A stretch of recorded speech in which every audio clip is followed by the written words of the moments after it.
महाराज जी, मेरे मन में ये जानने की उत्सुकता है कि क्या मोक्ष प्राप्ति के बाद आत्मा का अस्तित्व खत्म हो जाता है? जैसे तरंग का अस्तित्व समुद्र में लय हो जाने पर कुछ नहीं रहता। वायु विकार के कारण समुद्र ही तरंगायमान हुआ, मानते ना? वायु विकार नष्ट हो गया तो समुद्र ही रहा ना। तो देहाभिमान के कारण स्त्री या पुरुष, जड़ या चैतन्य नाम से जीव को पुकारा गया।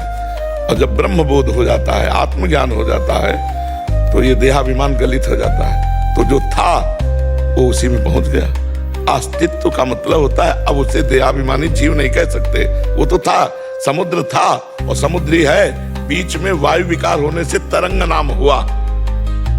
वायु हट गई, फिर समुद्र पहले था वही बाद में रहा, बीच में परिवर्तन हुआ।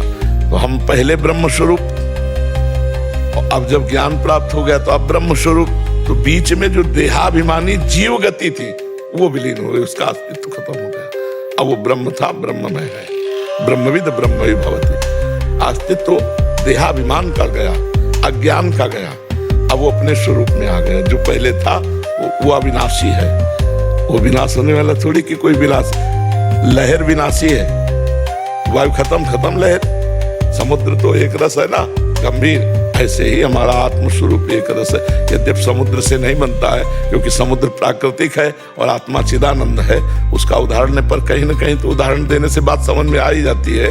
चंद्र शाखा न्याय से, जैसे चंद्रमा एक हाथ ऊपर डाल के है, तो एक हाथ है क्या? करोड़ों हाथ भी ऊपर, तो हम देख लेते हैं चंद्रमा को चंद्र शाखा न्याय से। ऐसे ही हम कल्पना कर लेते हैं, भावना कर लेते हैं, अनुमान कर लेते हैं बात के अनुसार। तरंग नाम समुद्र का ही है। वायु विकार खत्म हुआ तो समुद्र ही रहेगी।